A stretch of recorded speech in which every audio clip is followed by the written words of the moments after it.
I know you're out there. I can feel you now. I know that you're afraid.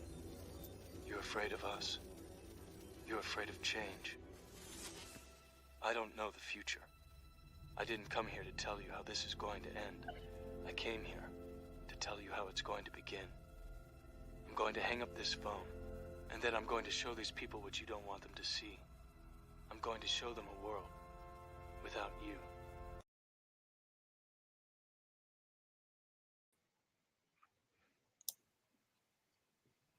Yeah, you fucking up. What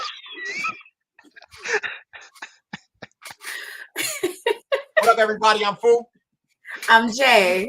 And I'm Main One, and we're Unplugged, Free Your Mind, the show where we discuss and share our perspectives on an array of topics and world news from an unfiltered, unbiased, and unplugged point of view. Welcome back, everybody. Yes. It's been a long time. Ooh. I shouldn't have left you. My man, I'm sitting there thinking about this. I don't remember the last time we were all on together. I don't remember that shit. Last summer. Spring. Last spring. It's been almost a year. Yeah, like February, March, something like that, from what I remember. It's been almost a year since Jay put us down, and Ooh. We back. I'm sorry. We are so back. Damn, you're right. She put us down like some fucking dog. What? What? Why I gotta be that way? I ain't fucking with y'all. I ain't fucking with y'all. Then had nerve to put us in the pet cemetery to bring us back. No, don't start rumors. No, it was not that. I did not put it down. Y'all are terrible. What up, people? What's going on? We got let's catch up. Let's catch the people up. What everybody then had going on while we've been on this hiatus.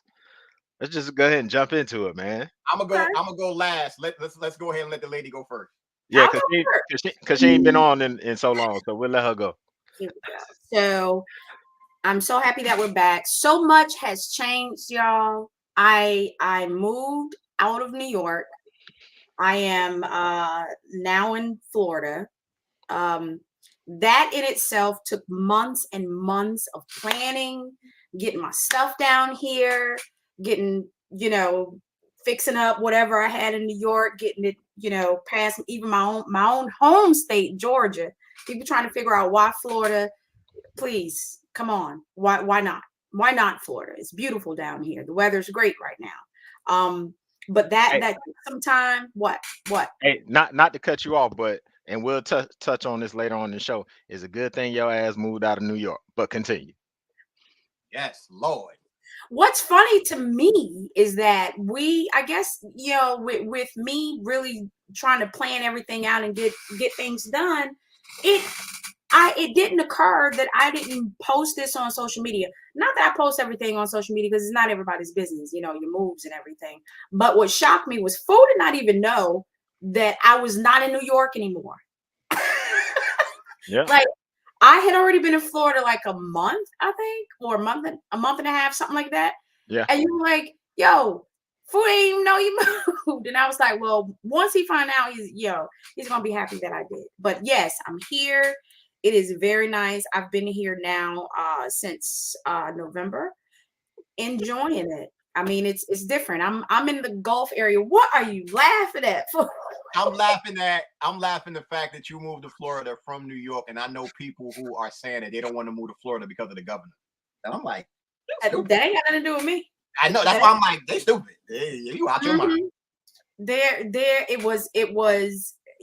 Up in the air. It was either going to be for me, South Carolina or Florida. I went for Florida because I spent the summer down here last year. I'm going to wrap this up, y'all. But I spent the summer down here, went through a lot. Last year was a very trying year. Really had to refocus, get everything together. I did. Spent the summer here. Loved where I am. As a matter of fact, I'm in south of Tampa is where I am. So I'm right in the Gulf area. And loved it. It happened. I'm here. That's really all I can say. I'm enjoying it. Yeah. Let me tell you about them tax benefits. I know people talk about the government or whatever. Let's talk about these tax benefits for a minute. You know what I mean? So, for the most part, it's it's been real nice. Needless to say, like the weather and everything. All my friends that are back in New York, like they going through it right now. It's cold there, and they're like, "Oh, when you coming back?" And I'm thinking, "No time, Never worry. no time soon." I mean, I have to go back at some point because I still have shows there. I still have gigs there. I still work. I'm performing. But look here, y'all got to book me sometime in the summer because I'm not coming here in these winter months. No, absolutely not. Like it was 80s here today, you know? So come on now. So I'm good to go. It's on you, main one. It's on Hey, you. well, if you follow me on social media, the last 4 or 5, 6 months, it's been nothing but basketball. My Yes. youngest son is a basketball player, and he started his freshman year this year. I'm still a coach in middle school. We won our 4th championship in a row, Ooh. 4-peat. Congratulations, man. Yes, sir. Yes, sir. So that kept us busy. He's about to start travel ball, so that's gonna keep me busy. This was my first time in like 9 years of being a Oh spectator wow. of my son. You know, playing, actually just focusing, watching him play versus coaching, and Mhm. not being able to see, actually watch him. So it was kind of weird sitting in the stands, not on the sideline, watching. It's weird as hell. I'm yelling, I'm getting mad and frustrated at his I was coach. about to say it was hard, wasn't it? Oh man, it was hard. It took everything in me not to go down on that floor and be like, "What the fuck are you I was, doing, nigga, Yeah. I was about to say, are you having a Matt? Do you have a Matt Barnes moment? bruh?" Yes, several. First of all, I know you, so I know it was hard. And I can only imagine. but it wasn't that bad because our middle school season kind of overlapped with their season. So sometimes I didn't get to his game because we had games. So my wife and family, they always there supporting him. So he had them supporting him when I couldn't be there. So that's pretty much what's been going on with me, man. Basketball, basketball, basketball. That's it. What up, Gotcha. fool? What you been up to? He frozen. Boy, Uh-oh. look at them. That's how the Macs be doing that though. He's on a Mac now. You muted, Uh, honey. yeah, I don't know what he's on. But yeah, There you go.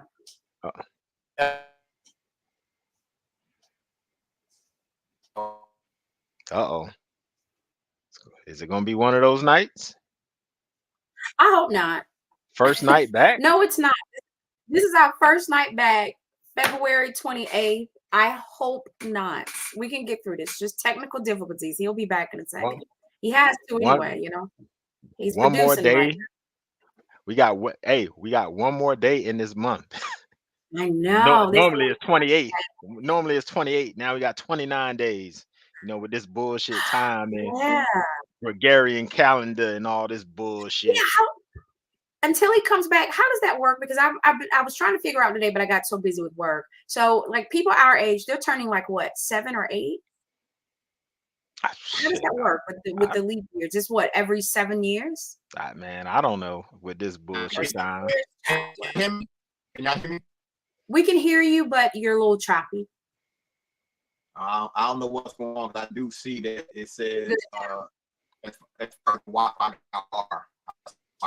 mess up or whatever. I'm gonna make this super quick because I guess it's waiting or whatever at backstage. Everybody knows that I have problems with my game, like super major problems. I figured something out, took a lesson or whatever, and we're gonna see what's up. I got a tournament Sunday, and we can go ahead and see how this goes and post and stuff on TikTok and see how that goes. We want to go ahead and start the show because we got our brother Yarima in the background, and we're gonna go deep with this topic tonight. So the person that's coming on is a very dear friend of mine. He's like a big brother. He's definitely a friend to the show, and the knowledge that he has, you want to hear. And when it comes to, I'm not going to say our people, period. This topic is going to hit hard because most people don't even realize it. We get it. And we're going to make that tonight. We talk about the topic all the way. Most people just want to talk down all of that. So without further ado, Mr. Unity Walk himself. Yeah. There you go. In the building. all in. Yes. Peace, family. Peace. Can you hear Peace. me okay? Yes, Yeah, sir. we got you. Ian, We got hi, you. Rima. How Awesome. are you? Jay, how you doing, Goddess? It's good to Doing see quite you all. well. It's good, Maine. I see you. What up? What up? You still got one of my favorite sweatshirts. Oh, okay. With or hoodies that I've received. Yours is still one of my favorite. Um, and of course, Fuquan, it's always good to see you, brother. Yeah, and I gotta get you your shirt while you're here. Yeah. I definitely want to join us because we talked about this. Ah, With Imani about it also. And the fact that people realize hey, fool, you might have to log. You might have to go out and come back in, and then we may all have to come back in once you get logged back in, because you are choppy. Yeah, I can't. Nah, it ain't help. Ain't nothing helping. let me see if I bounce. Okay. Well, until Well, I he hope comes you back don't. on, we'll keep the conversation going. I kind of know where he was going. Me and him, we kind of talked about this a couple of weeks ago, and your name came up and Kimani's name came up. Of course, y'all the OGs. You've been doing this for a while, so it is in this time that we got going on, especially with this election cycle going on and all this kind of stuff. The system has put all these things in place to divide and conquer the people, not just black people, but the 99%. So we'll just keep it broad. The 99%. Of course, we know how we feel about our community, the things we need to get done in our community, but it's at this point, I think it's bigger than our community. It's almost it's at the point for me in my opinion that we need to revamp the Fred Hampton ideal of, hey, it's us against them. I don't give a damn if you're green, yellow, whatever the case, we need to be together against the system. That's just my thinking of it. What do you say on to that point? Um, so first of all, this topic, it can go so different. You still hear me? Uh-oh. Yes, we can hear you. Okay. So okay. Okay. So this topic, it can go so many different ways because we can say, um, that it's us against them. However, I'm not seeing enough of them addressing the inequalities, the genocide that has been inflicted upon us. And so that is that shows insincerity, and it shows a group of people that I would be reluctant to team up with because in a hypothetical situation, let's say it's us, and it absolutely is. I'm not taking anything away from what you said, main one, but Right. then there's the reality of, okay, let's say it's us against them. Um, and let's say we go to war and win, hypothetically, if there was a war and we go to war and win after the Mhm. dust settles, where are we as a group of people? To, are we back to Jim Crow laws? Are we back to lynchings from trees? Because see, those things still haven't been addressed. The divide and conquer, the people in who are considered to be in power, the 1%, which is the minority, they're absolutely successful in their divide and conquer scheme. Don't get me wrong. So I see it. I see the racism that they have created as well. But I also see a group of people that they haven't given any apologies for that. As a matter of fact, their mentality is still, well, get over it, that's in the past. Or now they're using the excuse that well, that wasn't real, they're just playing you. No, this land that we're on is stolen right now, so this is real. This Mhm. in real time. We our my original ancestors were here first. And Mhm. so it's real. It's real that you're blocking black farmers right now. And I don't see groups going out for them. I don't see groups going out for them. I see a couple of fragmented us groups going out for them, but I don't see the multitude saying, hey, it's time to team up as a family. It's time to rectify the wrongs that we have.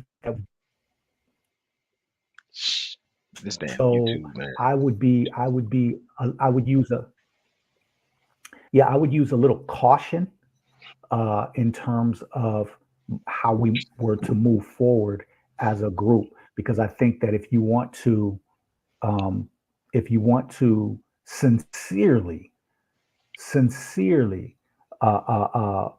unify as a nation, it's no different than family. It's no different than family. If you want to unify, and there are things that you have to do to make things right in order to get that family structure back solid.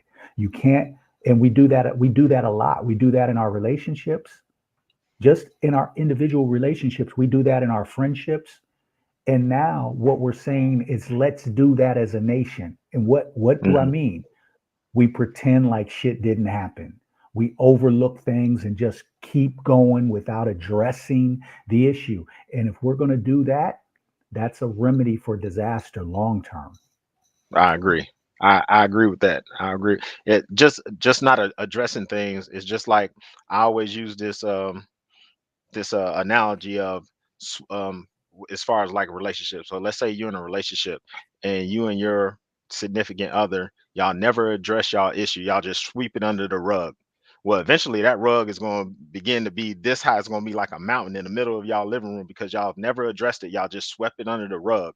So I agree with you in that point where we have to address all the atrocities that have been done and have been perpetrated on this landmass, which is ours. To say that though, I think we also have to. I think they've done a really good job of programming us into this victim mentality, which I don't think is a good thing either because everything is blamed on somebody else. Is always somebody else's fault. Is never okay. Let me take accountability for what I need to take accountability for. I can't just keep blaming someone else. We have to hold the mirror in front of ourselves and address the things that we need to address. Do you agree with that point? Absolutely. And I think that that's key for us. That's part of the shadow work. That's part of the healing. It's called mirroring. So Mhm. you'll get in a relationship and you keep having this round of relationships with different people, and you're wondering why the hell things aren't working out, where the universe or ancestors or God or whatever you want to call it is a spirit is sending these people to you to put a mirror up to you to show Mhm. some of the deficiencies that you have within yourself, some of the traumas that you haven't dealt with.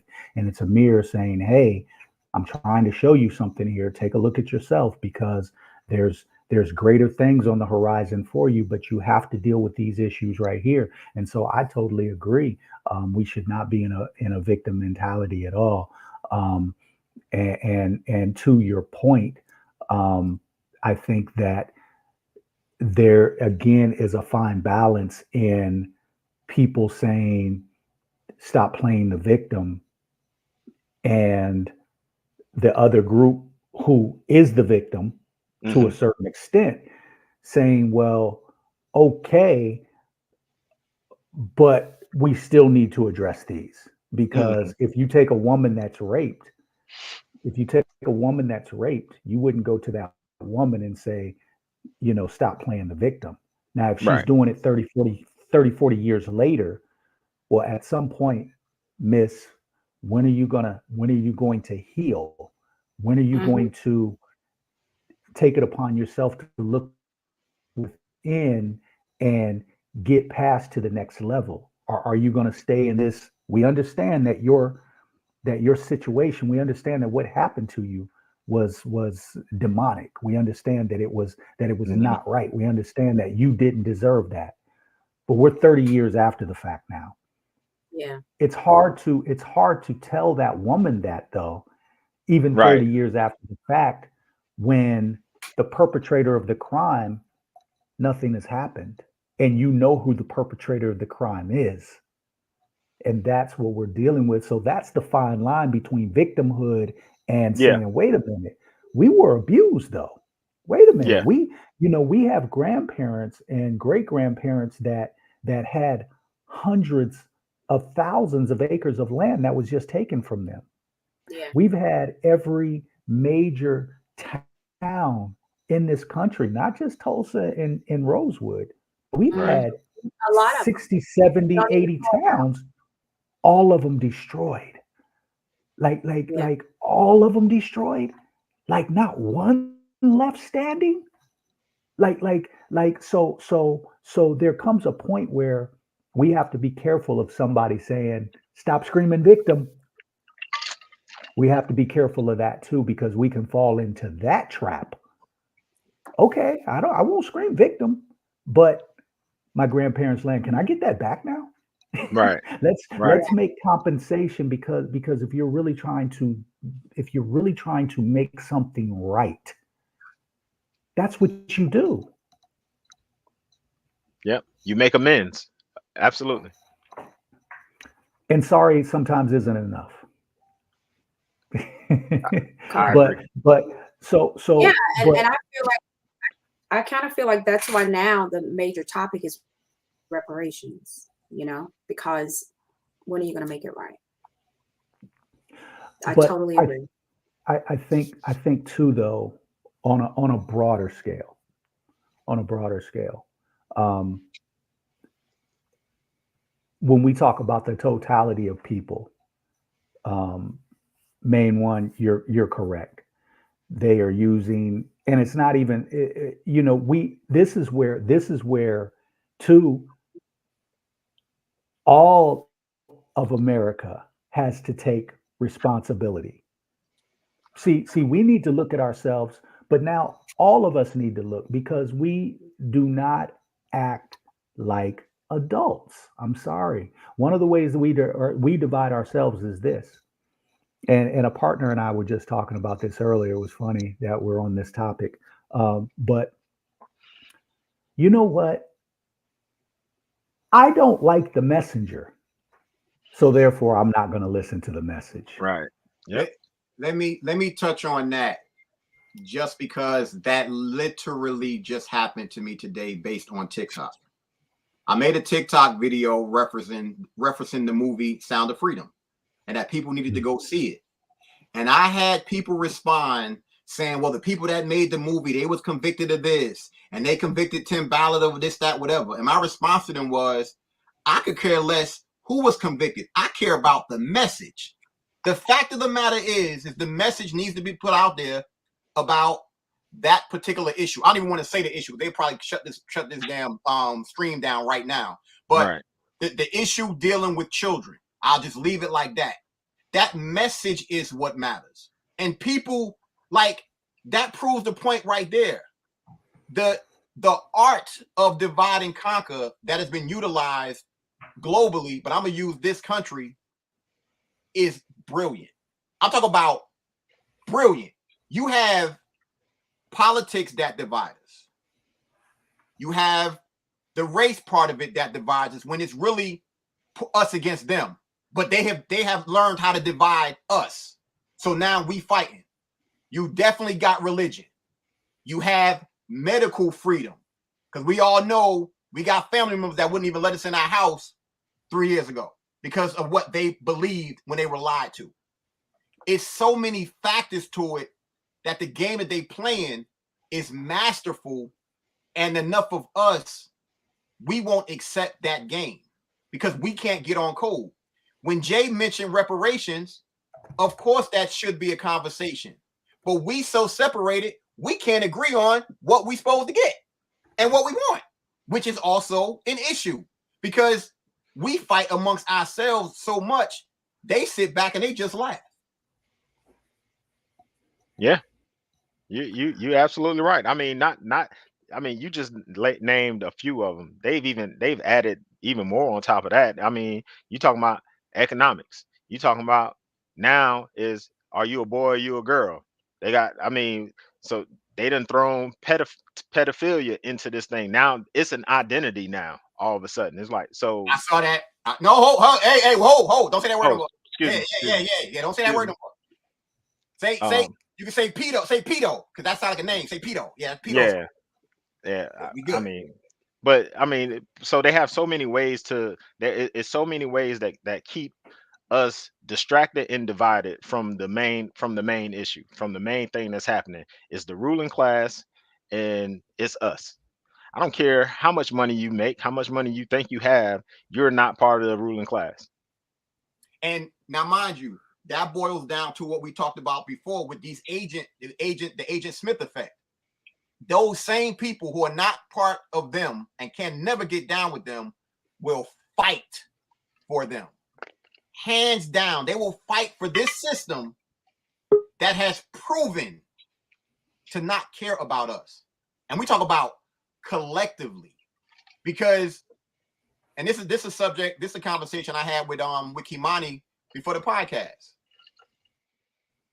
We know that poor whites are as equal as us, but back in the times, what did they do? They made them think they were better than us. So now they separated that too, which is crazy, because bottom line is there is no more middle class. Middle class is gone. It's been gone. It's working poor, and them. And if we don't get together, which seems like it's impossible, we're in for a rude awakening. Yeah. Well, and this kind of goes back to the original question that you asked, main one. Um, let's look at that. Let's look at that middle class. Let's look at people with money. They're not part of the necessarily the 1%, but they lived good lives. And now that is being wiped out. Are they teaming? Do they want to team up? Do they want to team up now and unify because No. their lives are no longer good? Or do they want to team up and unify because it's actually the right thing to do? Because they see the action that's taken place. And see, this is the thing that we face. The thing that we face, and this is what also you mentioned. I can't remember if it was you, Fuquan, or Main One just mentioned earlier. Fred Hampton. This is what made Fred so deadly.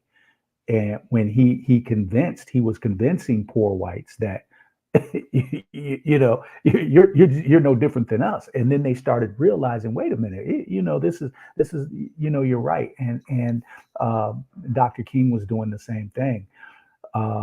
However, the division, we have to look at this, because when you talk about a group of people, when you talk about people that have maybe had money for an extended period of time, they don't see, I'm sorry, but they don't see the world the same way a person living in a tent city right now sees the world. Mm-hmm. They don't. A diehard Republican that they were Republicans, their parents were Republicans, their grandparents were Republicans. That's inbred in them. Yes, there will be a few that see the forest for the trees and say, hey, this is BS. But at some point, we have to see the long-term effects of programming, the long-term effects of indoctrination, the long-term effects of how this has made people's livelihoods, how they live. Mm-hmm. And so to now say it's crazy because the 1% is doing all of this and we can't see it. We should, and there are those of us on here right now, and Kamani and some others that do. That's part of the class that's waking up. That's part of the class that's getting the third eye vision. But at the end of the day, the majority still aren't seeing it because the majority are still caught in the confines of the matrix, and that's the trick. That's the trick. And how can you expect that to be? How can you expect that to be any different if a person is making $500,000 a year, which to a billionaire or millionaire or a person that's making 10 million, that's probably not a lot of money. But to a person that's making $500,000 a year, that's living a Right. good life, that can't relate to the bum sleeping up under the subway in Harlem or down south. And now all of a sudden they're losing that. Now they want to scream, hey, what the hell? Because they feel like they're entitled. Wait a minute, you're taking something from me. What happens if we team up with them? What happens afterwards? Because if we team up with them, I know you're mad because you lost your shit. Had you never lost it, you wouldn't even fuck with me. you wouldn't have sacrificed losing it for this cause. But because it was because you force lost it. Now you want to team up? What happens when the dust settles? And Yeah. I want to touch on what you said to basically put this out there to everybody. Based on what Yarima just said, let's just say there is a team up.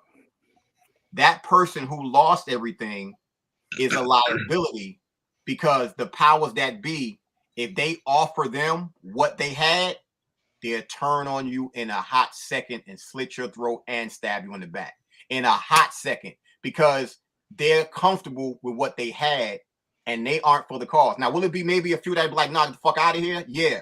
But those are the ones that'll stab you right in the back quickly.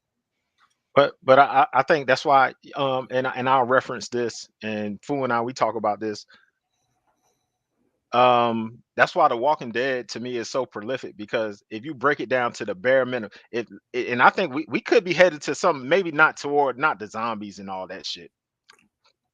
That but to a point where it's nothing that you have to be able to hunt, fish, the strongest survive. And just like on the show, if you watch that show, you follow the show, the weak ones are always the one that are clinging. So we have to understand that everybody's not going to go. Everybody's not going to make it. Everybody's not going to go. I have a contingency plan for my immediate family. So I mean, you have to start getting these contingency plans. I know where, if something happens here at home, I know where my next stop at. I know where the next stop at. I know who has the food. I know who has the ammo. I know, man, you better be start thinking about this shit, because it could go down that way. I mean, the power, they talking about the power grid could go down. I mean, anything can happen. So we're at the point now where the strongest survive. And that's part of the reason why even right now we didn't do it. At least I didn't do it at the beginning of the show because I forgot. If you're in the chat right now, please take a second and put the city and state where you are. We ask you to do that so that people can see where everybody is. So maybe someone that's tuning in is close to you and y'all can connect, because that right there is what we need. We've already seen from last week, at any given moment, these phones can go out. I was one of the people whose phone was out. And mind you, they said it was just AT&T. My mother's phone was good. Mine wasn't. I was completely off. So that was another test run that they did. This is what they do. Yep. And they want to see the reaction. Now, mind you, somebody like me, when they do shit like that, it's called sit your ass down. Sit your ass down, go chill somewhere, whatever, get your mind right, and just wait it out. That's what it is. But on a mass scale, everybody don't have my restraint. They're gonna go crazy. They want to go to AT&T and bitch and moan. Now, mind you, let me put this side note out there for everybody. I did go to AT&T just to ask a question. As soon as you walked in, the dude said, "We already know your phone is down or whatever. I actually have two phones. One of them work, one of them isn't working. They told us to tell you that there's a problem with the towers, so you have to wait it out." My immediate response was, you talk about all these towers that they put up in the past 4 years. Now something want to go down? We ain't had this problem before those towers went up, but nobody want to have that conversation straight up and down. And another side note out there, Y'all see me and Main One rocking these shirts right here. If anybody wants one, hit me up with your size and your address. We'll work it out. On the front, it says believe nothing. On the back, it says question everything. Literally. But Yarima, see, we wanted to bring you on because having this conversation is great. I don't think enough people have this conversation, but it's more so about solutions. And in my personal opinion, one of the major solutions is communication. Because so many people are for self, nobody wants to talk. And I know for a fact, when I look at you two brothers right there, if one of y'all do something and it's some bullshit, and I call you on it, your response is gonna be like, get the fuck out of here. I ain't fucking with you no more. You're gonna reflect on that to check yourself, and then we're gonna move forward. The issue that we have is so many people, they don't take constructive criticism. They don't take accountability and shit, and they want to be defensive. And that's a hole with a lot of people, because a lot of people want to talk to fucking respond instead of listening to what was said and calm the fuck down, chill out. Yeah, I think, Fuquan, I think that one of the what tends to happen, and you see it all the time, especially as of late, nobody wants the help of the lion until the hyenas are chasing them. And the hyenas are out right now. And so now you got more people, they're not throwing around the term conspiracy theorists as much as they were in 2020. Why aren't they? It's still there, but people aren't using it as much because we were right. That's why they aren't using it as much.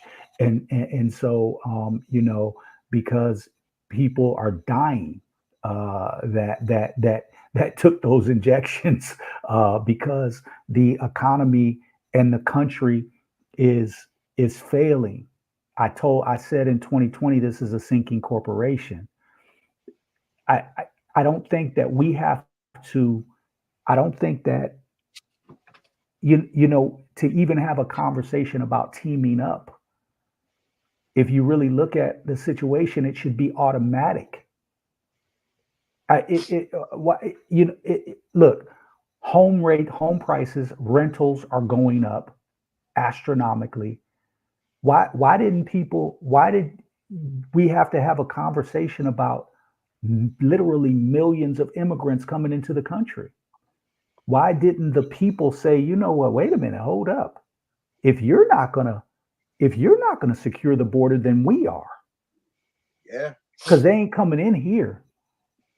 And what would have happened hypothetically if citizens went and stood on the border and started blasting anybody trying to come by? They don't have enough prisons. What were they going to do? And so I just give that as one example because we're watching it play out and nobody's doing anything. And so, and the reason nobody's doing anything is because people have been programmed not to do anything. People have been programmed to wait on a savior to come and save them.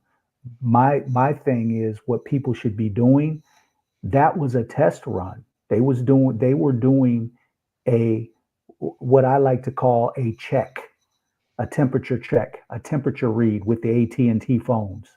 That was simply a temperature check. What people need to be doing now is memorizing numbers, family groups, and family isn't always necessarily family. It can be friends that are better family members than family members.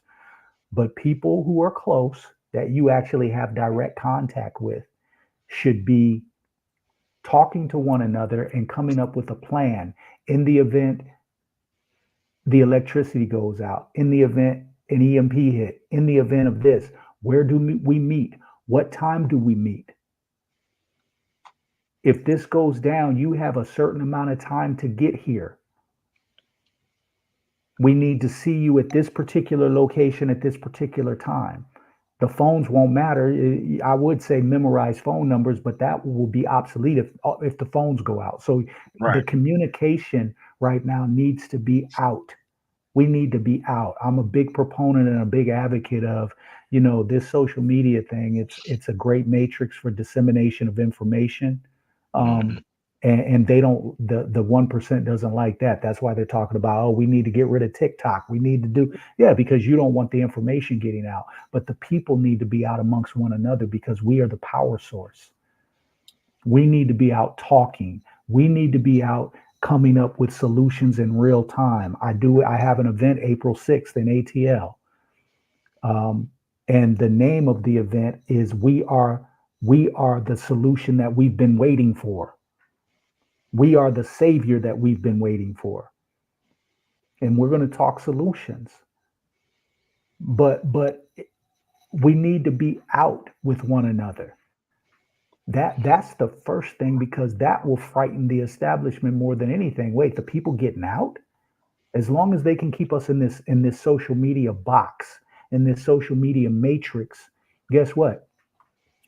All three of us, and I'm sure the sister as well, we're all sitting comfortably right now. We're sitting in chairs. I mean, if you look at us, and I'm not making a mockery of us because I'm part of this group right now, but if you look at us, we're sitting very comfortably. We don't look like a group that's ready for war. We don't look like a group that's ready if the shit jumps off right now. We're comfortable. People need to get uncomfortable. Yeah. Because guess what? Just as we're comfortable right now, when I'm driving through ATL, when I'm driving through Jacksonville, Florida, when I'm up in Maryland, when I'm up in Philly, there's people that are very, very uncomfortable right now. They don't have a home to go to. They're outside. Yeah. Yo, And when you Yeah. so, go Yarima, ahead, Fu.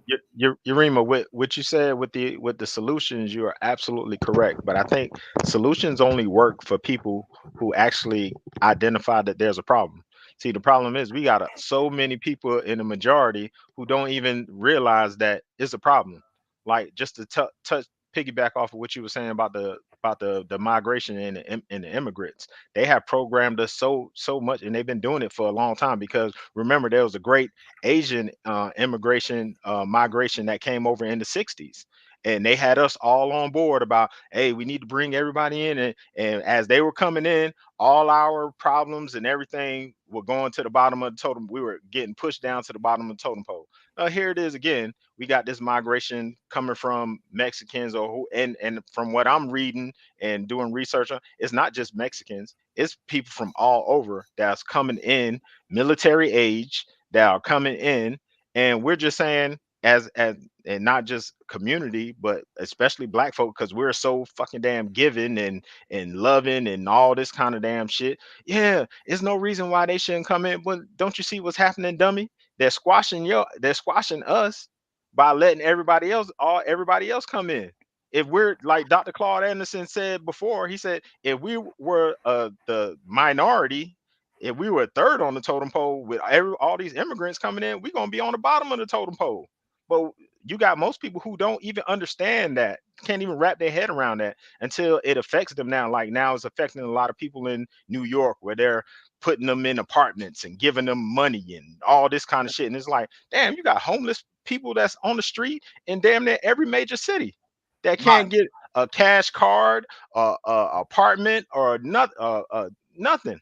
But you letting these immigrants, so you have to start wondering, damn, I wonder why they doing it. But nobody's questioning why. They're just saying, oh, well, it's just happening and whatever. you So the solution, yes, we have to talk to solutions of people who are ready to hear and receive those solutions. If you're not ready to receive those solutions, food. No, this is my if he dies, he dies. I'm like Thanos. He need to go ahead and make the snap. These motherfuckers who ain't ready, go get on out the way. Get away from me. I love the fact that you brought up that scenario about what's going on in New York, because for a lot of people out there, I'm guessing our audience, y'all know what's going on. If you do not know what's going on in California, yo, we talking about, now mind you, a few years back, I got an Uber ride from somebody, and she told me she was from San Francisco, and I was excited, like I always wanted to visit there. She was like, "No, you don't." I was like, "Why not? I didn't do the the Golden Gate Bridge, all that." She was like, "No." She was like, the homeless issues there are ridiculous. She told me this 3 years ago. I don't know if y'all have seen this. Almost every major store, and I say almost, we talk about probably 90%, are shut down in certain parts of California. Ain't no Popeyes, ain't no Payless shoe stores. It's a fucking ghost town. That means there's no jobs. I want y'all to think about that.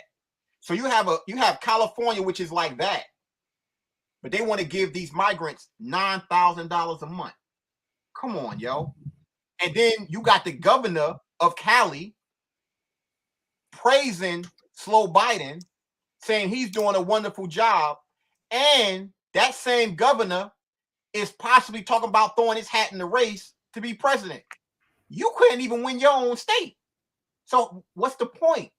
But people are neglecting this. And if y'all haven't noticed this either, there is a mass exodus of people leaving California. Celebrities, everything. They going to Tennessee. They're going to Florida. They are out.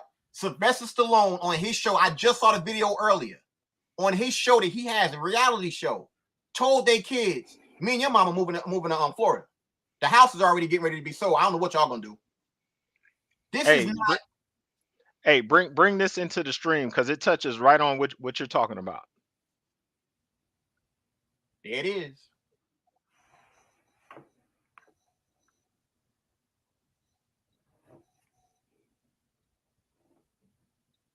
Is it a video? I ain't the only person having technical difficulties. It ain't just my Mac. No, I think you gotta turn on the sound name one. Because we can't hear it. Y'all can't hear it? Y'all didn't hear it? Not No. a word, not a peep. God. It's been too long since we did this. Hold on.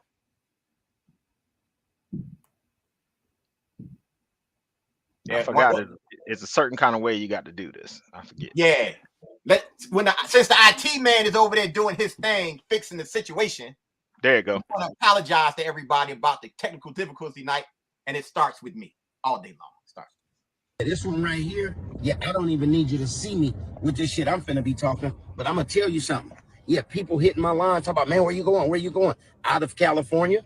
The fuck out of California? Yeah, California is on its way down the drain. You hear me? Yeah, your local legislators, your motherfucking state legislation, they selling this motherfucker dirt cheap. You understand me? Yeah, they giving immigrants benefits. You hear me? They giving checks to homeless people, bro. I'm not against immigrants. I'm not against homeless people, but they not giving me no motherfucking checks. The schools is fucked up. They not teaching the kids nothing. They not paying the teachers to teach the kids nothing. Yeah, my favorite restaurant, La Chevelle, out of here. My favorite football team, the Oak Raiders, out of here. Favorite basketball team, Warriors, out of here. Favorite baseball team, A's, out of here. Yeah, man, everybody is getting the fuck out of California, me included. Yeah, I'm gonna tell you, around here, the cost of living is going up and the chances of living are going down.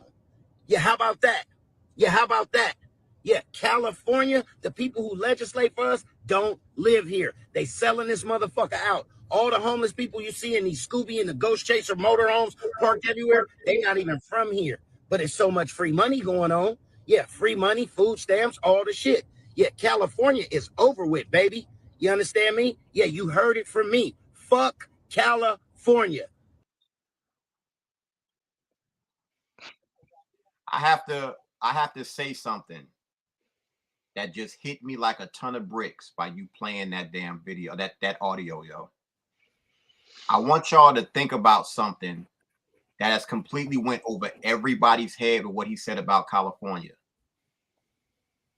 They moved all of the damn sports teams out before this shit happened. That proves this plan was been in effect. San Diego Chargers, gone, moved out. Oakland Raiders, LA, whatever. I'm a Raider fan, gone. The Warriors, gone. They moved them out of certain areas and put them someplace else. that also destroys the economy because those are jobs that are gone. But they knew they couldn't have those teams there knowing what was coming. You couldn't have no damn the Oakland, the Warriors like that with San Francisco being as fucked up as it is. Come on, yo. There's no way you could do that. So it just goes to show how they diabolical, yo. They diabolical with this shit. They ain't playing no fucking games. And the question is, what the $1 million question is always going to be to me, what's next and where next? Well, the thing is that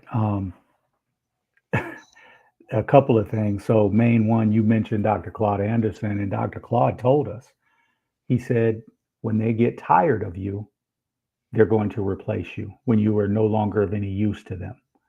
Mm-hmm. And he also said that his book Powernomics, our people didn't buy it. It was the Asians that bought his book out, took it and implemented it. And you say that when the people don't know what's going on, and we're trying to tell them, I would argue and say the people know exactly what's going on. How could you not? If you're in a relationship with a woman and you move another woman in and start taking care of her, you think the woman you were in a relationship doesn't know? I mean, that's basically what it is. She knows exactly what's going on. She knows that she's being replaced. Now the difference between that is that she might actually snap and do something.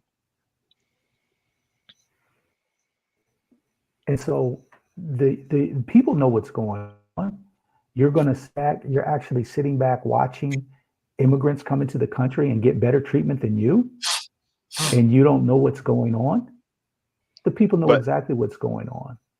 But I agree. They know what's going on. But that goes back to my point. They know what's going on, but they're willing to turn a blind eye because you know why? They'll still turn around and say, "Oh well, we're gonna vote for Joe Biden in this administration again." Well, this is the administration that's doing all this shit. Not saying that any other party is better because all of them are not for the people. Neither party is for the people. But you can't see what's going on and then turn around and say, "Oh yeah, I want some more of that shit." That's just dumb as hell. And Dr. Claude Anderson says this again. He was like, us as black folk haven't had enough yet. He said we haven't got beaten enough yet. He said because we keep turning to the same people who are doing the beating. Like, give us some more. We want some more. We ain't had enough. And then you got those same people that will argue. I'm talking about argue you down with the vote blue, no matter who, and all this other shit. I mean, for me, it's redundant and it's annoying. And my bad. Go ahead, Yarima. No, I was going to say that, but the same situation with the metaphor I gave. There's a brother in the chat, Brother John, and we talked about this. We talked about this years ago. What was coming? We talked about this years ago. That basically this whole thing was going to play out because they were showing us how it was going to play out. It was no surprise. They were showing us that they're going to implode the country. They were showing us that the dollar was going to lose its value. They were showing us that capitalism was going to start to decline, because how can it not? Capitalism is simply I eat you in order to get to where I want to go. If you really look at this country from a spiritual aspect, for all the talk of unity, for all the talk of putting up the American flag and we're Americans and all of that gibberish and rhetoric, when you look at the country, we don't care about, we don't give two iotas of a fuck about one another. Only time we actually care or pretend like we care, leading our young people to war. care. My state is better than yours. If we're one America, if we're one America, then no, we're all in this together. No, my state is better than yours. I'm gonna eat over here the best foods and think that you should have access. Stop crying. But when it's time to go to war, when it's time to go and set up a beachhead, when it's time to go bomb a whole country, then we're supposed to scream. It's the hypocrisy. You sit here and you watch the American Olympians go, and we pretend, yes, they're representing America. Yes, look at her run. Yes, the US won again. Yes, look at him do that move. Yes, we won. And it's all a charade because we don't give a fuck about one another over here. We don't. And that's why, to add proof to my statement, just look outside your door. We don't care. And so now we are supposed to pretend like we do. That's why I'm saying find your tribe, find the people closest to you, the people who actually do listen, the people who are saying, yeah, let's come up with a plan. Because we don't care. If we cared, how can you care when you got, the homeless population in Cali? They have their own government. They have their own mayor, their own spokesperson. This is how detrimental it is. That the homeless population, they just decided, look, we're going to create our own government. Just like you got people moving out of Cali, you got people, and I think I call it smart enough right now they're moving out of the US. As the immigrants are coming in, some of the citizens are leaving. And they're saying, you know what?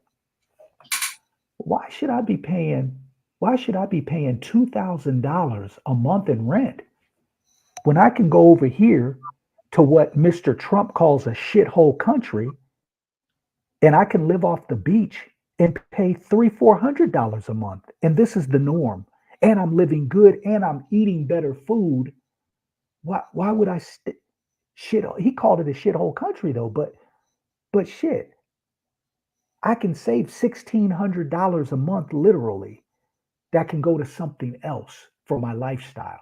I mean, come on, we just don't care about one another. And that's that main one, that what goes back to your original statement. It's not about victim. It's not about those things are in play. Don't get me wrong. But at the end of the day, we don't care and we pretend like we do. And the only time we act like we do care is in times of detriment like this, when people are scared, when people are living their best lives, when people feel like they're on top of the world, when there wasn't 150 Macy's being shut down within the next few days, when there wasn't these Walmarts around the country being shut down, turned into prison camps, when there weren't these Sears, Roebucks, and J.C. Penney's being shut down, when people could go to their $8, $9, $10 an hour job and slave, everything was cool. Just be quiet. Pay your bills. Pay your dues to Uncle Sam, the IRS. But now people are in a detrimental situation. They're scared. Now it's all about team up. Come on. You never team up with you. You never gave a fuck about me. Right. So now you scared. And guess what? You never cared. Guess what you're going to come to find? We, the originals, still have the answer like we always have. Yarima, I gotta touch on this based on something that you said. And for somebody out there, I don't think the group that's watching right now will get triggered, but I know some people will. He talked about how people over here in this country will cheer on USA, and all that, let's say in the Olympics. But you got people like that. You got people that'll talk about Ukraine and all this other stuff, but you won't help out your fellow man over here. You will scream hard for other countries. Let's do this, let's do that. But you won't even help your cousin. Your cousin could call you right now, house burned down or whatever, and he needs some clothes. You ain't picking up your phone. Unfortunately, that's where we are in this country. And it's sad because basically, and we say this all the time, all that we got is us. Literally, that's all that we got is us. But we don't support each other. Like, I'm gonna give y'all a great example. And I put this out there to people in Douglasville where I live. There is a young couple that makes soap here in Douglasville. It's called Urban Eden. It's the only soap I've used now for damn near 10 years. I would say about that, maybe going on 7, 8 years. I told the people in Douglasville, why are you still buying soap from the supermarket? They make their stuff here. They have a warehouse here. They employ citizens here. They should sell out. Don't go buy Dove or Irish Spring or whatever the hell you buying. Go support them. That's where we got to get to. But you don't want to do that because you're comfortable with what you've been doing. And honestly, you putting chemicals and shit all on you. You don't even realize it. And for me personally, I would rather support somebody, especially situations like that. I know who's making my shit. That makes it better. At least that's for me. But we got to start doing that. But all we want to do is complain. Go ahead. Brother, if we just keep it confined to us, we're the worst. We're the worst. Tell me about it. And when we talk about putting up that mirror, being honest, when we talk about taking accountability, we're the worst. I've said it before and I stand on it. Black people will not support one another. The only time they support you is after you make it. They won't help you get there. We see it time and time again. Jermaine, I don't know if you can find it. Why you getting ready to say something? See if you can find that joke with Bernie Mac about getting into heaven. Type in Bernie Mac heaven joke and play that. I want our viewers to see this shit. But go ahead and say what you're about to say, man. I ain't mean to cut you off. Nah, you good because you know a friend to the show. We've had him on the show before. Darcel, he does taxes, and we were having this conversation today, and we were having it the other day, and he was like, you know, people are called so in his small business, he used to work for Rose Murphy and TaxSlayer, these big companies. He branched off, say he wanted to do his own thing, so he's doing his own thing, trying to help our people. So he gives free consultations. So do with that free consultation, so the people start using him just to get the little like the breadcrumbs, and then they'll go do it themselves, or they'll go take it somewhere else, and he's cutting them half of the price that they're going to pay at Rose Murphy or these H&R blocks is not even half. I would say he's doing it for 10, 30, 40% of the price that they'll get somewhere else, but they will use him to get just a little bit of that information and then take it to somewhere else.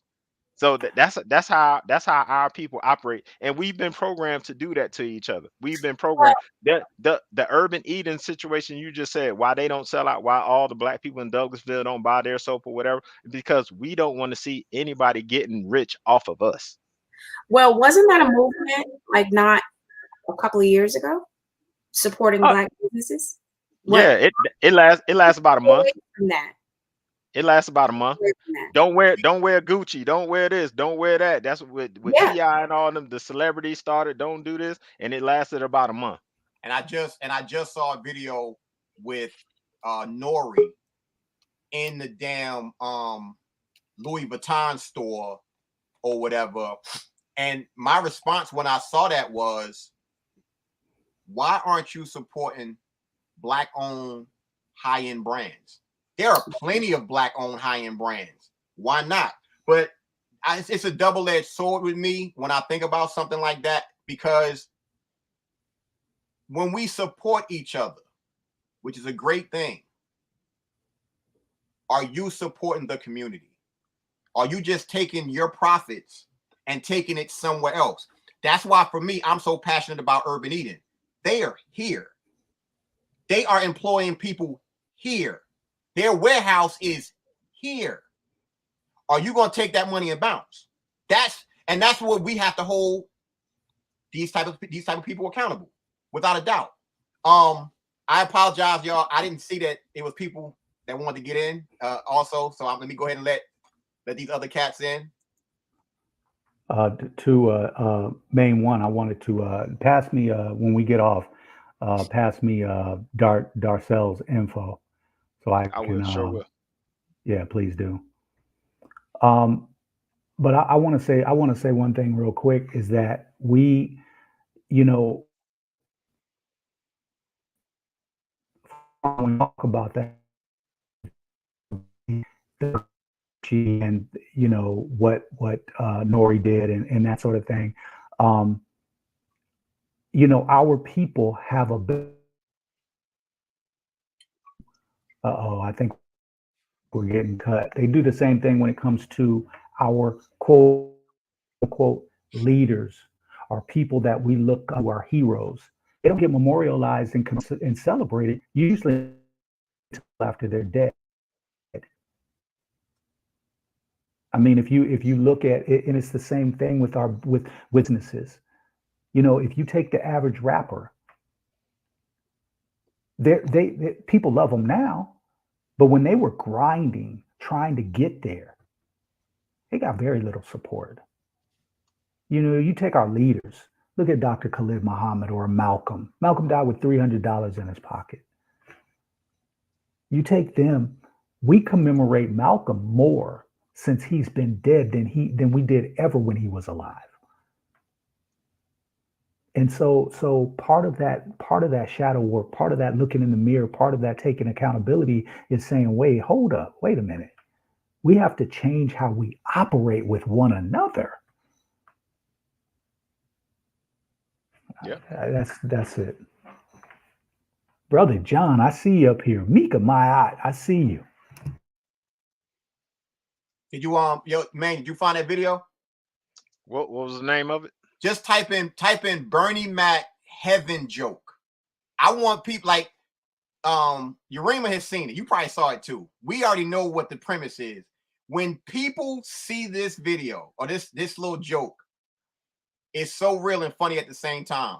I don't know who Facebook user is. You saying, is this live? Yes, we're live. And mind you, it's conversations like this that need to be had. And I'm looking at 6 people on the screen, and we have people in the chat. As a collective, we need to link up with each other so that we can start communicating with each other to start solutions. Because guess what? We aren't in the same place. We build, come up with solutions, and then you build where you are. Now, mind you, you're going to put the information out. I always look at it with the 80-20 rule. You invite 100 people, I don't even expect 20 to come. I expect 10 to come. Out of those 10, hopefully you get 2 that's actually about progress. When that happens, the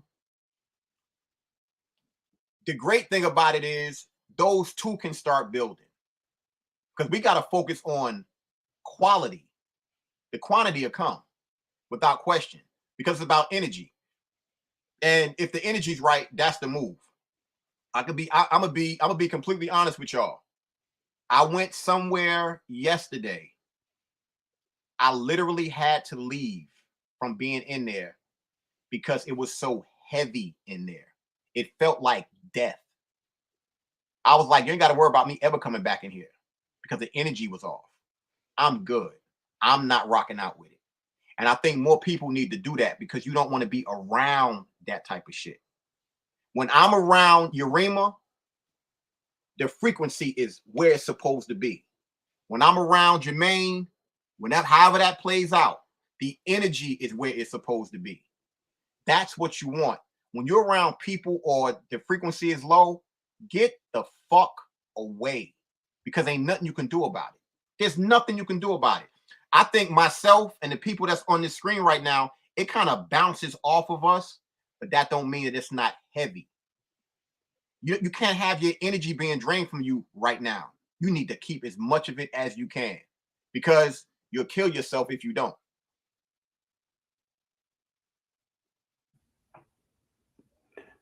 I see Brother John Amikamaya. Yeah. I think you muted, John. I am. Yeah. Can you hear me now? Yeah, Yes, we sir. got you. We hear you. Good. Hey, thanks for bringing me into the conversation, man. Yeah, me and Yarima go way back, man. But yeah, we were having a similar conversation today, as we often do. We've kind of been ahead of the curve on some things. If I could make a side note, one being Bitcoin. I got him into that way back in the day, man, when it was low.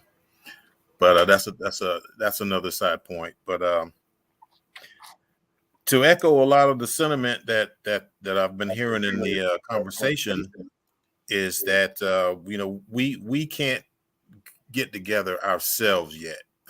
There's a thing called the Hegelian dialectic, which is what they use, divide and conquer. Who was it? Rick James, I think he said, divide and conquer is a hell of a drug, or somebody said it.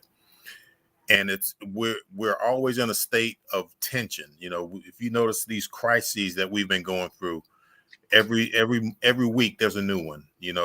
We got war in Ukraine, this, whatever they call it, the strategy of tension. They always keep us tied up, worried about something, worried about making a living, worried about the world blowing up, worrying about just getting to your job if you got one.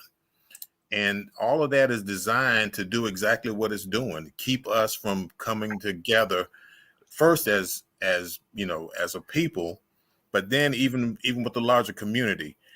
I'm being pessimistic, but I'm being realistic. I don't think it's ever going to happen.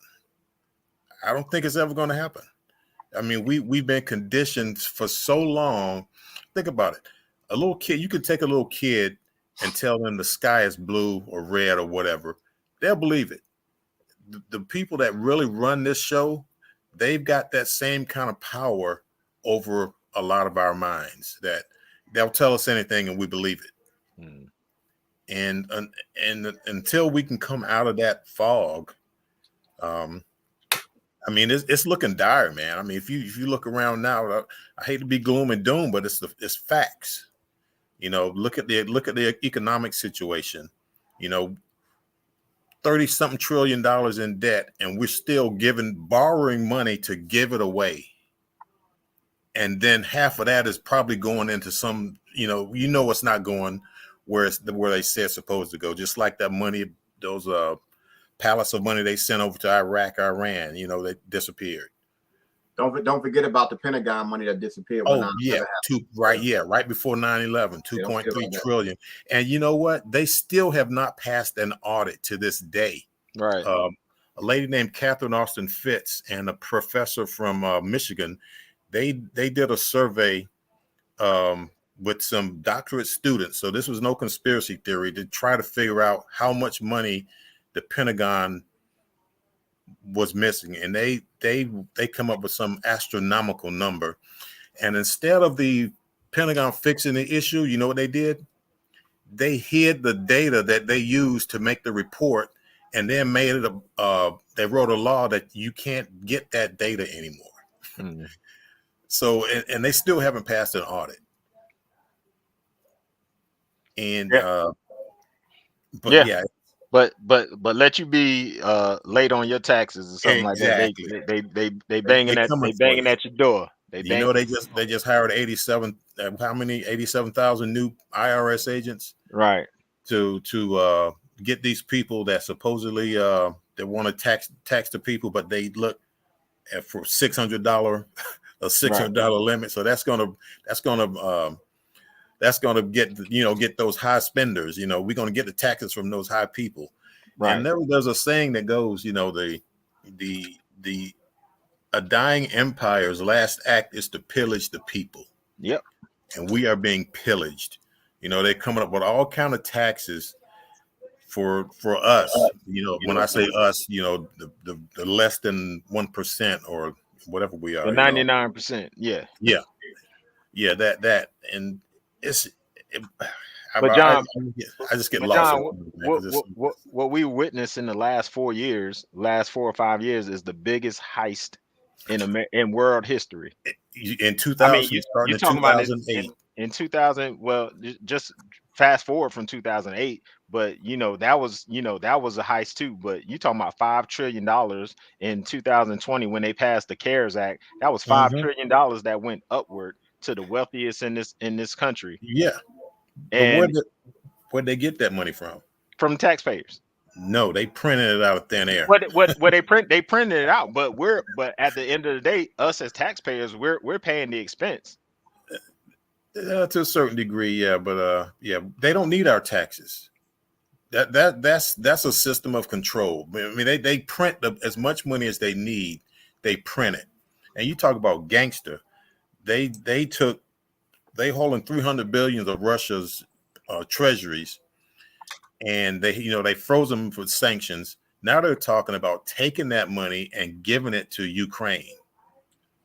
Now, tell me that ain't gangster. You gonna take somebody's money, and these countries are looking at this. And if they can do this to Russia, they're like, well, they can do it to us, because we control that financial system, the SWIFT system. That when they put sanctions on someone, that's what they do. They lock them out of being able to interact with the world economy. Right. And now they got people thinking that they're gonna let Ukraine into NATO. Well, that ain't happening. Putin said that didn't happen. Oh yeah, well I know that, but you got these people who will believe that, and if you've read Confessions of an Economic Hitman, yep. you see the play what's happening. You already see the play what's going on. So I'm like you, man. I hate to be doom and gloom and be sounding pessimistic, but at the end of the day, I have to be real about the situation what we're seeing. Right. You got to, like somebody was saying earlier, you got to take care of yourself and those around you, and have a plan and be able to execute it. And because I think you're on mute, bro.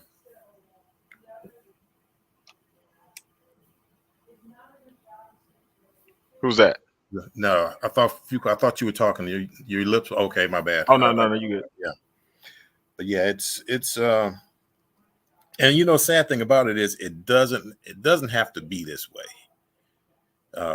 One of the people that one of the guys who just Rothschild just passed away. Way back in the day, his mother said, if my sons didn't want a war, there wouldn't be one. And we pointed those people, but I've contend that if you can say their name or where they live, they're not the ones really calling the shots. They are the middlemen. They're mid office. They handle the paperwork. Yep, you are correct. Yep. Micah Mayat, you want to join in?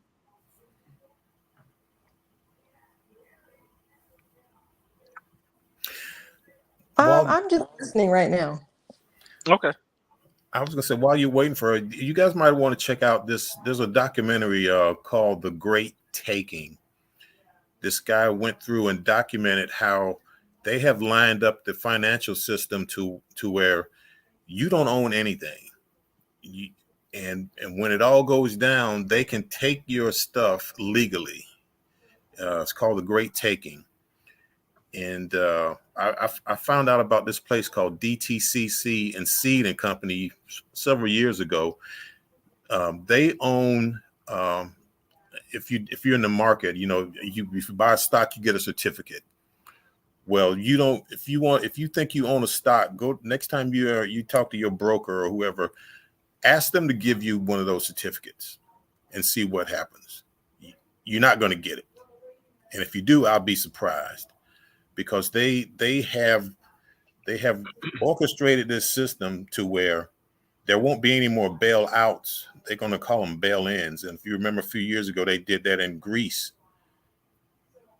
where they shut the banks down, yep, took the people's money, but there were some rich people that got their money out few days before that, but after that, you know, they did that dry run on that. So, but that was just like with the pandemic when you had all those CEOs of the companies buying stock. resigning and buying stock and pulling their stocks and stuff out of these companies and stuff like that. But what And you were talking about is as far as us having nothing, that's where BlackRock comes in, because they're the one yeah, that's buying up all the property. They want to turn, what they want to do is they want to turn everyone into permanent renters. you'll own nothing and be happy. Yep. And if you notice, all these executives are taking out stock. You know, selling. Bezos, a few others, they're just, you know, cashing in their stocks. You know, some people that have never done it before. So the things are being set up in place. And like I said, we focus on the minutia. You know, Right. oh man, look at Trump did this, or Biden did that, or you know, some politician did something, or wow, we're watching the NBA All-Star game, and they can tell you every stat from this side of the game to the next, but don't know what's going on in the world. It's like a magician. Sleight of hand. Let me play this Hey, video. you looking over here? Go ahead. Let me see if it worked. Let me see if it worked with the sound. Mexican guy and a white guy. Yeah. And I said, man, I want to go to heaven. He said, God, right down the road. I said, well, how far? I said, just a half a mile. He said, but your name ain't on the list, Bernie. You know your name ain't on the goddamn list. I said, well, wait a minute, man. I said, I'm going to try. He said, well, you got one more chance to make it. If you can go down there and you ask the Lord a question and he can't answer it, you might get into heaven. Now, whisper something to the Lord. And he looked at me. And he looked down. He looked down. He said, open the gate! I walked on in. The white guy said, that's bullshit, man. How the fuck did he get in there? That's bullshit. He said, hey, Father, what did the black guy ask you? He asked me, when was black people ever going to stick together?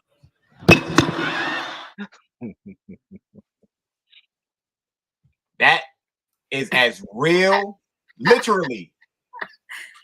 That is as real as it gets. Oh my God. It's a joke. It is. But you can't deny. You can't deny. You can't deny that right there, hands down. And I'm gonna say this before I let Julian in, because he wanted to jump in on the conversation too. I want to make a suggestion to everybody. I want you to watch a documentary on YouTube called "The Devil We Know." It ain't got nothing to do with religion, nothing. And then after you watch it, I want you to find a movie called Dark Waters. Dark Waters has Mark Ruffalo in it, who played the Incredible Hulk. When you watch that documentary and then watch that movie and how it ties into each other, it's going to make you rethink certain things. And that's where we got to be too, because it's great that we have conversations like this and it's a bunch of us that's on the same page. But stuff like that, even certain movies, like I would take any suggestion for a movie right now to watch, because that's what it is also on my end. If I haven't already seen it. But those two right there, you will honestly be surprised. And after you watch it, you're going to go in your kitchen and it's going to be particular things you're going to throw away because it's going to blow your mind once you actually watch it. Let me go ahead and bring Julian in. I want to say something too that real quick. We're in a very spiritual cipher right now. And so we tend to look at things from a very a physical aspect, but we're also in a very, very spiritual. As a matter of fact, there's more going on in the spiritual realm than the physical. The physical, what we're seeing is just a reflection of what's going on in the spiritual realm, and that is change. There's a shift taking place. So what you're going to see at this point is you're going to see different people making moves based on where they are. in their particular journey spiritually, and it's going to reflect in their physical act. So I'm saying that to say that you have people right now that, they're seeing the collapse of a country, but you also have people who are seeing the rise of a country. So just as we are seeing the collapse of an economic system, you have people right now building communities that are resource based. That's the biggest hoax ever. Like, we never needed money to survive. The first beings on the planet weren't concerned about money. And so that again is another construct to keep us subjugated. Because if I can put something out there that you depend on, then I can control you. And so what you're going to start seeing is you're going to start seeing other groups of people that are going to take innovative approaches to say, you know what? Okay, because we as beings on the planet, we acclimate. We acclimate to situations. You put us in any situation and we will acclimate to it. Some will die, but many will get acclimated and they will start to make moves. And you're seeing that now. They got a group called the Venus Project, and they're based in Florida, and their whole concept is resource based. You have a global group called the Creative Society, and their whole thing is putting human beings first, putting us first. And they did a survey of millions of people around the world, and this is what came back: human beings to be first. So you're seeing these global groups that are really in panic mode right now because they are losing control. And so they're throwing everything out there, and there's going to be people that get caught up in it because, like John said, there's people that are just believe what the government says, but then there are others of us that are waking up. We ain't believing nothing, and we're saying, you know what? You can't. Not only are we not believing you, but you can't even control us no more. You can't even tell us what to do no more. We're going to make moves because we're free to do that. And when people start to realize that they're actually free, it's game over. Go ahead, Julian. You got the floor, Holmes. Yes, sir. Yes, sir. First of all, thank you so much, Fu, because I watched you when this first began, and you've been steadfast through that whole vaccine and all of that. Hey, don't say that word. Yeah, don't do that. I'm sorry. Yeah. I'm so. But you've been steadfast, first of all. So I want to commend you for that, because we've made a lot of comments and we listened to a lot of commentary about solutions, but it starts with you being and those like you being resilient and steadfast first. Secondly, I'm so happy because we got intelligent black men on this phone. We got spiritual black men. We got black men who are committed to a solution. And to give you a little bit of my background, you should see my name, Julian X, means Nation of Islam, FOI. And I really want, because I have intelligent black men on the phone, free thinking black men on the phone in 2024.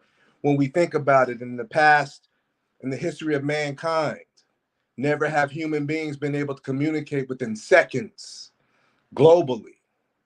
So this right here, this is the solution, right? And we have intelligent black men who are genuinely committed to a solution. Free thinking, strictly here for the love of their people, right?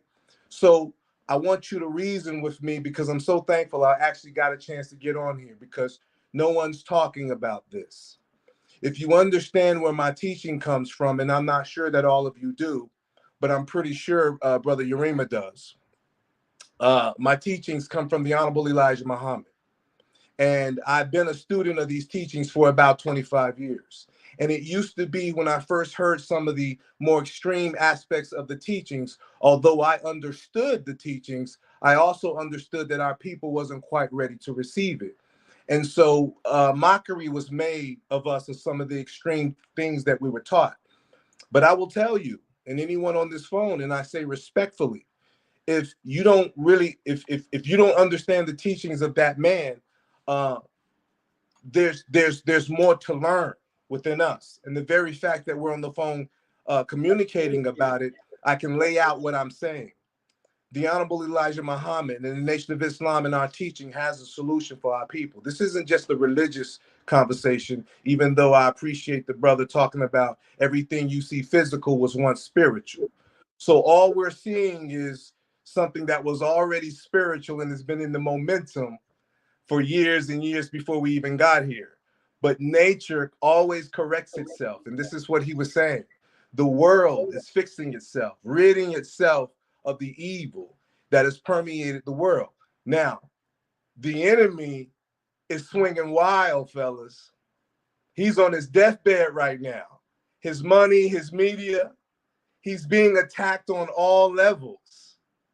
He's being attacked simply by this, simply by what's going on in Gaza. And I brought that up, and that's very important. We must not ignore that. That's connected to us, because you have never seen these Zionists. Julian, Yes, listen. Can't say that neither. Listen, hold up. Now, let me just be clear when I say this. We want you to get your point across. What words can I not say? Man, that one right there, that. like honestly, that right there, I'm surprised Ashley ain't go, shh. Say pianist. How about no, we say this. I call them the SOS band. You got to learn how to talk in code, brother. Yeah. Hey, see, I don't know. See, listen. Either that or a real estate agent. We are not in the land of the free. Can I say the SOS band?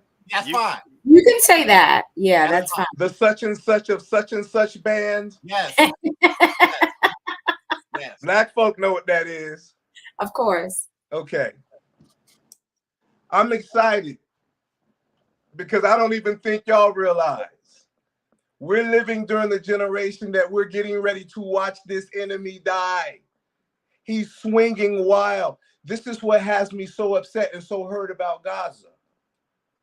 Because see, he's desperate. He's going all out. He's saying, fuck it. We got to show you who we are, and we're going to do it in front of the world. What can you do about it? They're doing it right in front of our face, just like they did the Native Americans. See, we're having conversations because Black people are the real enemy, but we're so asleep that we never think that that reality of genocide of what happened to us could repeat itself. We're that asleep. But the real enemy who's been next to us, the SOS man, right up on our noses, the brother talked about the cryptocurrency. I love that. Because guess what? This new technology that they're calling the blockchain, that means it's rendering the money that they're printing. He's right. Oh, man. The money that they're printing, he's right. They can print up whatever the hell they want to print up. They don't really have the money. They just had the guns. What is money for real? Look at those new Trump shoes, right? They specifically designed those shoes. Pay attention. You think they just threw a design together? They sat in that room and said, it's got to be red, white, and blue. But what was the real color? Gold. The Honorable Elijah Muhammad said it, and we got some scholars on this phone. The Honorable Elijah Muhammad said, as soon as America, first book I ever read, it was called The Fall of America, 26 years ago. Said, as soon as America went off the gold and silver standard, she sealed her doom. Y'all are scholars. Go back and review it. Y'all know what I'm saying is true. If you've been around the FOI and you've been around Farrakhan, you guys know as far as research and study, we're America's best. I'm saying that humbly. I'm saying that the Honorable Elijah Muhammad, this is not about him. This is about Black people. And there's never been a Black leader or Black organization to withstand the most powerful, most influential government on the planet, the Satan. And inside of Satan, there's only one group of people, brothers. It's time to fall in. We in the middle of the war of Armageddon. It's time to fall in. And this is the problem with Black people and what Bernie Mac was saying that was funny. We can't come together. You know why we can't come together? too many goddamn chiefs and not enough Indians. Nobody wants to fall in. But if we really want to come together and unite and form an army, that means we have to have a hierarchy. We have to have a leader. And personally, I don't see anybody in the annals of American history who's more qualified and more deserving of that during this time than Minister Louis Farrakhan. Nobody can argue that. And I'm not talking about rhetoric. I'm talking about actual work. Not just the physical work, but the spiritual work and resurrecting our people. Now, let me say this one last thing, because I'm excited to have you brothers on the phone, because I love y'all. You know we love y'all. But the Honorable Minister Louis Farrakhan said the other day, and I want to bring this to the forefront, that those of us who understand this teaching, I know exactly what he's saying, but he says he got it from God in a direct vision. He said he was going to be quiet. Farrakhan said, I'm going to be quiet. He said to himself, I'm going to be quiet about what's going on with Israel and the Palestinians. I'm going to be quiet. But he said that God, through his teacher, the Honorable Elijah Muhammad, showed him a clear picture of Netanyahu, the leader of Israel, meeting with his war cabinet to plan an attack on himself on October the 7th, which is the birthday of the Honorable Elijah Muhammad. Basically, the Honorable Minister Louis Farrakhan stated to the world that that was a setup, just like 9/11, to do what they want to do in Palestine. Why the rush? Why now? Because they're losing control of the government. The SOS band sees the other white boy coming. His name is Donald Trump. Okay? See, those are the ones that's got to be quiet, and those are the ones that's going after Trump right now. I saw an article where they say that they're afraid that if Trump comes through this, that he's going to seek retribution. You damn right. Because he's fighting to put the money back on the gold standard. He's a businessman. He's a money man. That's what make America great means. I'm going to be quiet. I know I threw a lot out there. Please, I didn't want to take over the conversation, but I wanted to get out that we black people in America are directly connected to Gaza. Why do you think that they're sending Tiffany Haddish over there? Come on, black man. We brilliant now. There is no getting along with them. Scripture says we have to separate and unite. And nobody, the Honorable Minister Louis Farrakhan, Nation of Islam, speaks for itself. It's the only black organization that survived counterintelligence program. And all of those, even in the conscious community, who might have thought Farrakhan has something to do with killing Malcolm X, are now proven that it was, as we always said it was, the FBI and the CIA trying to prevent the rise of what? A black messiah. Let me go ahead. A black messiah. I definitely appreciate you coming on, and we up to a little over an hour and a half, and we're going to get ready to end the show. But what I want to do is, Yarima, this conversation tonight has pretty much come full circle, hands down. And I want to first say to everybody out there that's watching, we want to thank you for tuning in. That's number one. Number two, we ask that all of you, if you haven't already done it, go subscribe to the YouTube channel. Actually, both of them, because our original page is back. Unplugged FYM and Unplugged Free Your Mind. So please go do that. Definitely without question. And tell one more thing. Can I get one more thing in? Very important. Go ahead. Very important. They want to build a canal through Gaza. Okay? They want to drill through that land and build a canal because they shut down the Suez Canal. Okay? All right. We are next, black people. Don't think that they won't try to commit open genocide on us. All right. So and we appreciate that. And for everybody out there, obviously, me, Jay, and Maine are going to communicate. We're going to do our best to make this a constant where we're back. Because I can honestly say, we haven't, all three of us have not been on this show in a while. Yes. And this show right here, this shit right here, nigga, this shit right here, this is that shit. Like, this is. Oh, you can say that. This Oh, is you can what say we that. want. This right here is what That we damn want. Zuckerberg, boy. Because basically, we wanted to come back strong, and this is even better than I expected. So I want Yarima to end the show, and you can say and go wherever you want. Because honestly, it's time to really step forward and do what we need to do. Plain and simple. I've said it before. Communicate with each other. If you in the chat right now, put the city and state where you are. Link up with each other if you are in the same state. Hands down. If send us messages, put messages out there so we can start communicating with each other. We can have another building session off air, which is where the power comes from anyway. This is the surface stuff. And lastly, like I put it out there earlier, if anybody wants one of these, and it was funny that Yarima said about to believe nothing a little while ago, it's like a shameless plug. The front of this shirt says believe nothing, and the back of it says question everything. If you want a shirt, hit me up with your size and address. I'll get it to you as fast. I got a bunch of XLs and a few 2Xs if you want one. So that's what it is. But Yarima, go ahead. Let everybody know what's up. Can you drop your website, your YouTube page in the chat too before we go? Oh, the moderator's about to handle that. Cool.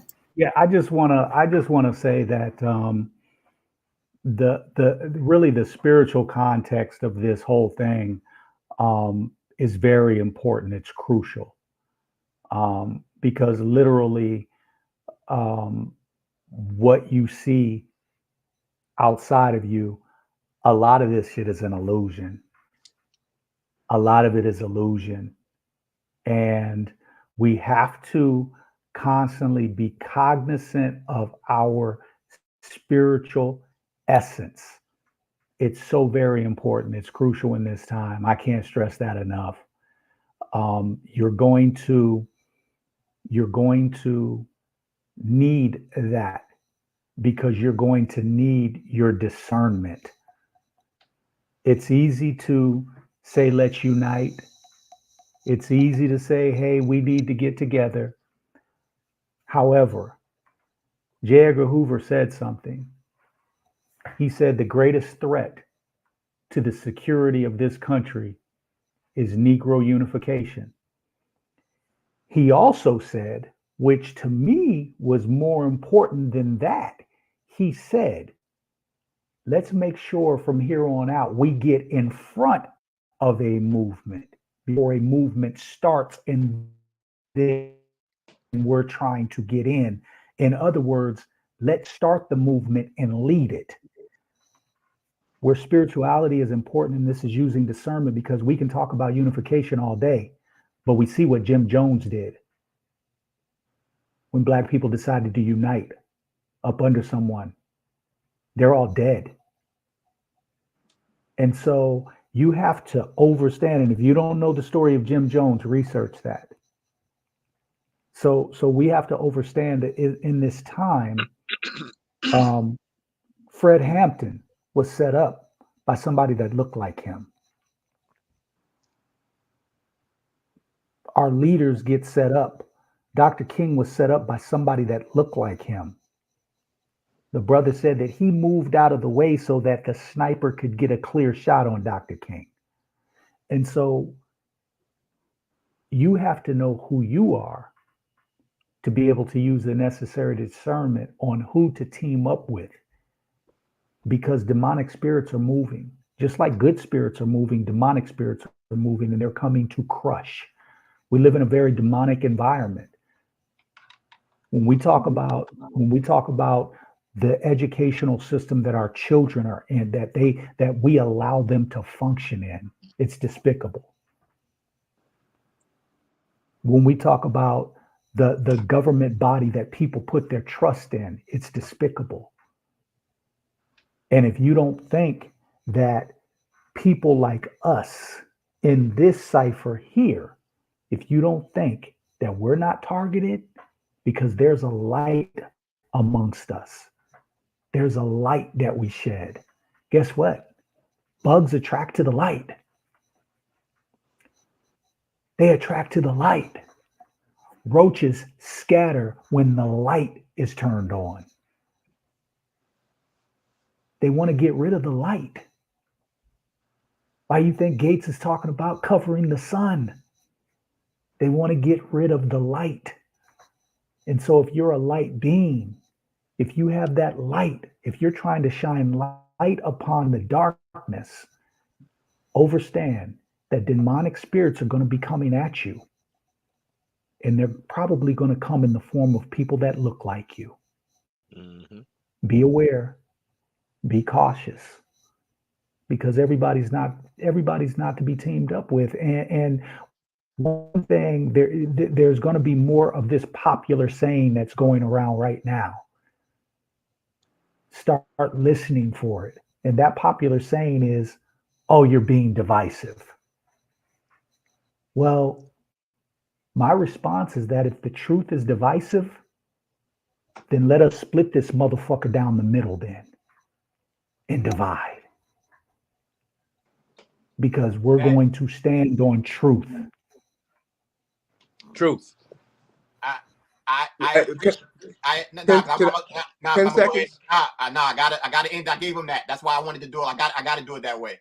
But what I do want to say to everybody out there before I end the show, did y'all notice that as soon as Yarima said something in reference to light, that light behind him beamed a little bit? I was like, oh shit. I don't know if y'all caught that. I did. But we appreciate that for everybody out there. Thank you. Like, I humbly thank you for tuning in. Without a doubt. We're going to be on when we're going to be on. Just constantly check the bell notification to be on YouTube and everything like that. Thank you for tuning in. For everybody that's on the panel right now, when I end the stream, you can stay on if you want to, and we can still talk for a hot second if you want to, but we just going to be that's cool. Off stream. That way, let's do that. Y'all can link up anyway. But can we do that? Yeah. So for all of y'all, thank you. Like, I'm dead serious. Thank y'all for tuning in. How do I do that? Just stay on. Don't touch nothing. Just don't touch nothing. Right. Thank y'all for tuning in. And with any luck, we're gonna see y'all next week. I know you're out there. I can feel you now. I know that you're afraid. You're afraid of us. You're afraid of change. I don't know the future. I didn't come here to tell you how this is going to end. I came here to tell you how it's going to begin. I'm going to hang up this phone, and then I'm going to show these people what you don't want them to see. I'm going to show them a world without you.